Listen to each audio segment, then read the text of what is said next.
Tiga pasangan calon sudah resmi mendaftar ke KPU. Bagaimana membaca perubahan peta politik jelang kontestasi Pilpres 2024? Kami bahas bersama Wakil Ketua Umum Partai Gerindra, sudah ada Pak Habibur Rahman, juru bicara Tim Pemenangan Nasional Ganjar, sudah ada Mas Ciko Hakim, dan Direktur Eksekutif Parameter Politik, Mas Adi Prayitno. Selamat sore, terima kasih sudah bergabung bersama kami di Kompas Petang. Saya akan langsung ke Mas Ciko. Mas Ciko, melihat situasi saat ini bagaimana sikap dari PDI Perjuangan? Apalagi setelah Gibran resmi jadi bacawa pres Prabowo. Akan dipecatkah sebagai kader atau akan seperti apa nanti mekanismenya? Terima kasih, selamat sore semuanya. Saya melihat sikap kami itu, kami lega. Kami lega bahwa akhirnya sudah putus bahwa akan ada menjadi tiga pasang calon yang maju sebagai kontestan di Pilpres ini. Alhamdulillah kami ucapkan selamat untuk Mas Habibur Rahman, selamat ya. Hari ini sudah mendaftar dan akhirnya kita semua bisa fokus untuk saling menyiapkan program-program untuk kampanye dan bertarung di Pilpres ini. Nah, untuk Gibran sendiri dan apa nasibnya di PDI Perjuangan itu akan dibicarakan di tingkat DPP, tentunya akan ada rapat, tapi kami tidak terlalu menaruh perhatian khusus, jadi belum tahu nih kapan kami akan membahas soal ini. Baik, tapi yang pertama saya ucapkan selamat dulu untuk teman-teman kita di Koalisi Indonesia Maju. Oke, baik. Sebelum kita ke Pak Habibur Rahman, saya akan ke Mas Adi terlebih dahulu. Mas Adi, kalau melihat situasi saat ini, bagaimana Mas Adi melihat ya prediksi peta politik kontestasi di Pilpres 2024? Ya, saya kira memang di Pilpres 2024 bisa dipastikan sangat mungkin akan terjadi dua putaran, Pak. Karena kalau tiga poros capres yang bertanding, maka agak sulit misalnya hanya terjadi satu putaran. Kecuali di antara tiga kandidat ini ada yang mampu meraup suara 50+1 ya. Karena itu syarat secara konstitusional untuk memenangkan satu putaran. Kalau kita mengacu pada hasil-hasil survei yang kita lakukan, sampai hari ini misalnya belum ada kandidat capres yang bisa melampaui angka 40%. Oleh karena itu, di sisa waktu yang saya kira cukup mepet 3 bulan, rasa-rasanya agak sulit memang melihat semua kandidat yang ada, baik porosnya Pak Ganjar, Pak Prabowo, termasuk Pak Anies Baswedan ya, untuk menang satu putaran yang saya sebut 50+1 itu. Oleh karena itu ya ini menarik kontestasi Pilpres di 2024 yang akan datang, tapi apapun yang terjadi, sesengit apapun persaingan politik, yang paling penting suasana politiknya kondusif dan nyaman, Mbak. Karena secara prinsip yang bertanding ini adalah teman-teman partai yang saya kira dulu pernah berteman. Mas Adi, betul, kita menginginkan situasi politik yang aman, nyaman, dan tentram seperti itu ya. Kalau melihat isu hubungan Jokowi dan Mega yang semakin renggang ini akan berdampak seperti apa untuk elektoral? Kalau melihat kecenderungan saat ini, memang dampak politik secara elektoral belum kelihatan signifikan ya Mbak. Misalnya kalau kita membaca hasil survei di Jawa Tengah itu yang kuat masih Pak Ganjar Pranowo ya, baru kemudian Pak Prabowo dan Pak Anies Baswedan, ataupun di Jawa Tengah misalnya, di Jawa Timur maksud saya, yang kuat juga adalah Pak Ganjar disusul Pak Prabowo dan Pak Anies. Artinya belum ada basis-basis elektabilitas yang dimiliki oleh Ganjar yang diusung oleh PDIP dan tiga partai yang lain itu migrasi secara signifikan. Tapi kita tidak tahu ke depan misalnya seperti apa konfigurasi politiknya. Karena apapun Gibran ini adalah sosok politik yang dianggap sebagai replika politiknya Jokowi yang juga punya penetrasi di basis-basis yang selama ini PDIP kuat ya. Pada saat yang bersamaan misalnya basis konstituen yang Pak Prabowo itu kuat di Jawa Barat misalnya, kemudian DKI dan Banten, ini kan konfigurasinya juga tidak berubah. Tapi pada saat yang bersamaan Anies Baswedan dan Pak Ganjar Pranowo tentu melakukan penetrasi di basis-basisnya Pak Prabowo ya. Ini yang saya kira bahwa 3 bulan ke depan akan menjadi penentu yang cukup signifikan, terutama kerja-kerja politik yang terukur untuk merebut basis politik masing-masing. Oke, sebelum saya ke Pak Habib, tapi menurut Mas Adi sendiri hubungan Jokowi dan Mega nantinya akan kembali membaik atau memang seperti isu yang saat ini terjadi semakin merenggang? Singkat dulu.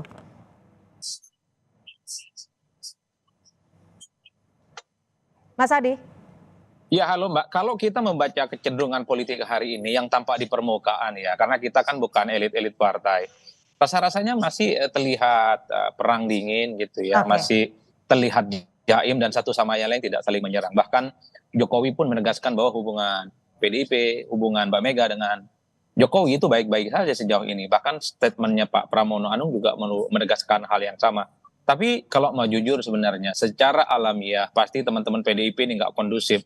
Suasana politiknya nggak nyaman dan nggak happy. Karena apapun majunya Gibran ini tentu dianggap sebagai bagian dari dalam tanda kutip ya tidak tegak lurus ke PDIP yang sudah memutuskan Baik. Ganjar sebagai kandidat capres. Tapi saya nggak tahu apakah PDIP akan meletup dalam 3 bulan ke depan atau justru memilih silent ya. Karena bagi saya ini bagian dari strategi politik ke publik sebenarnya untuk menimbang plus dan minusnya. Kalau diam apa untungnya, kalau kira-kira nyeberang ataupun agresif secara terbuka kepada Jokowi seperti apa plus dan minusnya.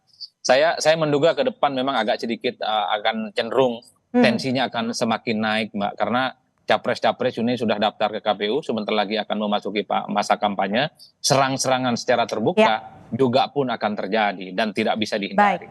Baik, saya akan ke Pak Habib. Pak Habib, sampai saat ini Pak Prabowo masih ingin bertemu Bu Mega tidak? Karena kan kalau kita lihat flashback beberapa bulan belakangan, ingin sekali mengatur waktu bertemu dengan Bu Mega.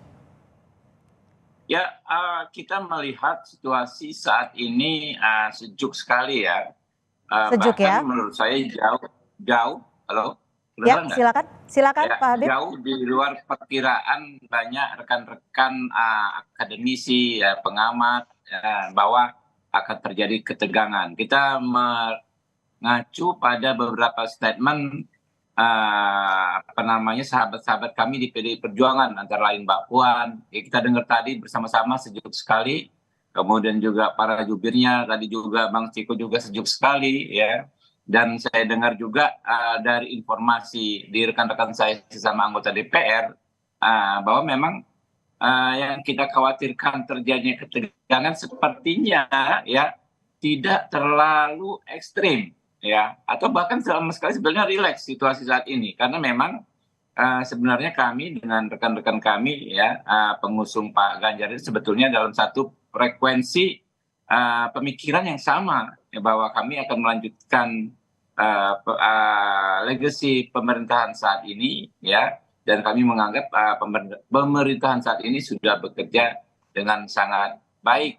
Nah, itu yang saya tangkap hari ini. Jadi hari ini sebenarnya puncak ya. Bagaimanapun kan tadinya kan belum ada kejelasan dianggap ya, belum ada juga ketegasan Mas Gibran akan maju sebagai cawapres. Tetapi setelah maju pun ya, baik komunikasi interpersonal kami dengan rekan-rekan kami, sahabat-sahabat kami PDI Perjuangan maupun melalui media massa atau media sosial, ternyata tidak banyak terjadi perdebatan yang antagonis ya.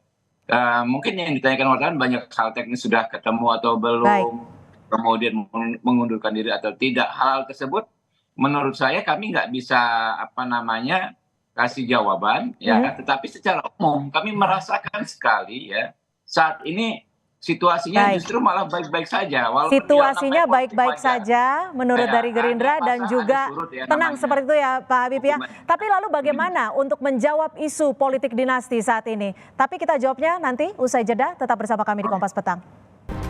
Terima kasih Anda masih bersama kami di Kompas Petang. Saudara, kita masih membahas terkait dengan hari ini Gibran Rakabuming Raka yang memang masih tercatat sebagai kader PDI Perjuangan telah resmi mendaftar sebagai bacawa pres dari Prabowo Subianto. Lalu dinamikanya akan seperti apa? Kita masih membahas bersama narasumber Kompas Petang hari ini. Saya langsung ke Mas Ciko. Mas Ciko, tadi kan Pak Ganjar sebut yakin menang tanpa dukungan dari Pak Jokowi. Sebelumnya juga Pak Ganjar sempat menyebut bahwa sempat khawatir jikalau ada fasilitas negara yang digunakan. Bagaimana Anda menanggapi ini, Mas Ciko?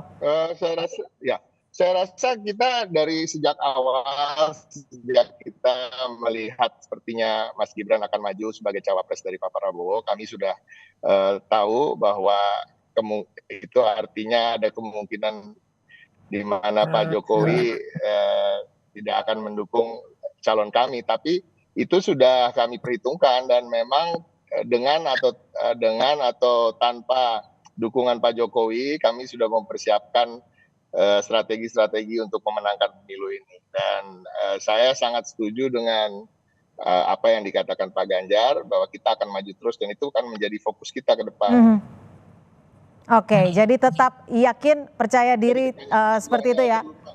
Oke, saya akan ke Pak Habib. Pak Habib masih melanjutkan soal bagaimana membangun relasi Pak Prabowo dan juga Bu Mega. Kita tahu keduanya juga memiliki sejarah yang cukup erat.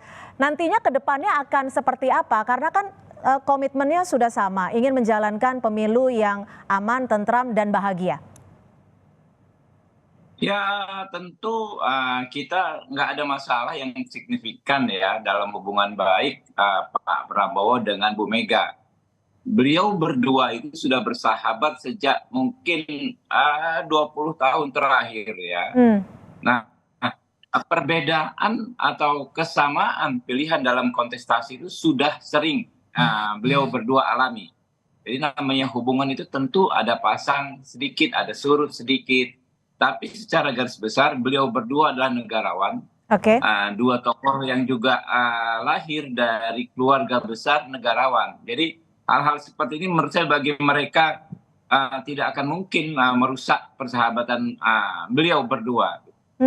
Jadi Anda menyebut bahwa persahabatan yang cukup lama, apakah ini termasuk untuk menjaga persahabatan dengan mengambil salah satu kadernya dicalonkan sebagai cawapres? Ya kan banyak ya, banyak yang namanya dinamika, termasuk dinamika ketika banyak sekali aspirasi masyarakat yang menginginkan Mas Gibran mewakili menjadi wakilnya Pak Prabowo. Mungkin apa yang ada di benak masyarakat itu kan pikirannya tidak terkotak-kotak, tidak tersekat-sekat dengan partai politik. Mereka kurang paham si ini partainya apa dan lain sebagainya. Nah, sehingga mereka melihat bahwa dalam konteks keberlanjutan rekonsiliasi, alangkah eloknya, alangkah pasnya, alangkah baiknya jika Pak Prabowo dipasangkan dengan Mas Gibran. Nah itu dia. Jadi soal tokoh politik yang maju dari partai politik lain selain tempat dirinya besarkan, saya pikir sudah berulang kali terjadi. Pak JK 2 kali maju 2004, 2014, lalu kemudian Pak Sandiaga Salahuddin Uno berniat maju sebagai cawapres dari koalisi selain Gerindra. Itu bukan sesuatu yang negatif ya. Kalau kami menganggap itu bukan sesuatu yang negatif, tetapi kami tidak ingin mencampuri nilai-nilai praktek-praktek yang ada di sahabat kami PDI Perjuangan ya.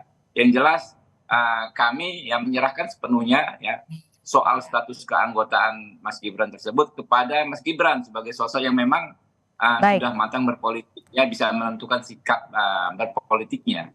Oke, saya akan ke Mas Adi. Mas Adi masih mengutip pernyataan dari Pak Ganjar Pranowo soal tetap berpositif thinking akan menang tanpa Jokowi. Apakah ini sebagai bentuk bahwa kepercayaan diri, selain itu bahwa yakin bahwa memang Ganjar Pranowo tanpa Jokowi bisa tetap melaju? Ya, saya kira itu tidak bisa ada yang membantah bahwa tanpa atau dengan Jokowi sekalipun kubu Pak Ganjar ini akan terus melakukan kerja-kerja politik yang efektif yang tentu saja di suatu waktu mereka akan punya potensi untuk memenangkan pertarungan politik. Karena di pihak yang lain misalnya kubu Pak Prabowo pun juga mengklaim akan mampu memenangkan pertarungan satu putaran, termasuk kubu Pak Amin, ya, Pak Anies Baswedan dan Muhaimin juga mengklaim akan mampu memenangkan satu putaran dalam Pilpres ya. Jadi kembali ke pernyataan Pak Ganjar ini itu adalah sebagai bentuk konfidensi politik bahwa ya dengan atau tanpa Jokowi sekalipun dengan menghitung kekuatan politik mereka, PDIP, P3, kemudian ada Perindo dan Hanura tentu bisa dijadikan sebagai resultante dalam membangun konsolidasi politik ya. Oleh karena itu politik itu kan soal keyakinan, soal harapan, ada asa yang kemudian bisa diperjuangkan Mbak. Karena mungkin bagi kubu Pak Ganjar itu di 2024 di kertas suara itu bukan Pak Jokowi, tapi di situ ada Pak Prabowo dan Gibran, ada di situ Anies Baswedan dan dengan Muhaimin Iskandar. Ini yang sepertinya menjadi dasar juga kenapa kemudian Ganjar Pranowo relatif cukup confident. Syukur kalau didukung oleh Jokowi, tak didukung Jokowi pun sepertinya teman-teman pendukung Ganjar Pranowo juga hakul yakin bahwa sebagian besar pemilih Jokowi juga tidak akan sepenuhnya pindah ke tempat yang lain. Tapi soal Jokowi effect yang sebelumnya juga sempat menjadi pembahasan di publik ini akan seperti apa nantinya? Ya, bagi saya begini Mbak, di berbagai kesempatan saya selalu mengatakan bahwa elektabilitas itu tidak bisa ditransfer, elektabilitas itu tidak bisa diwariskan. Satu-satunya yang bisa memenangkan pertarungan di Pilpres itu adalah figur sang kandidat ketika dia mampu meyakinkan para pemilih untuk datang ke TPS. Oleh karena itu harus saya katakan di TPS itu tidak ada wajah Jokowi di situ. Di TPS itu ada wajahnya Anies, Prabowo Subianto, dan Ganjar. Nah, tiga wajah ini yang mestinya jadi alat jual politik sebenarnya kepada publik, bukan jualan orang-orang yang tidak ada kaitannya dengan Pilpres di 2024. Oleh karena itu saya juga ingin mengatakan bisa saja di 2024 karena muncul figur-figur baru, muncul idola-idola baru, Jokowi kemudian tidak relevan ya dibicarakan dalam konteks memberikan efek positif secara elektoral. Bahwa approval rating Jokowi itu tinggi sampai 80% misalnya, tingkat kepuasan kinerjanya di atas rata-rata, ya tidak bisa dibantah. Tapi problemnya apakah sikap positif kepada Jokowi itu otomatis menurun kepada orang yang didukung oleh Jokowi misalnya? Saya tidak mau bersimplifikasi, itu perlu diuji di lapangan. Baik.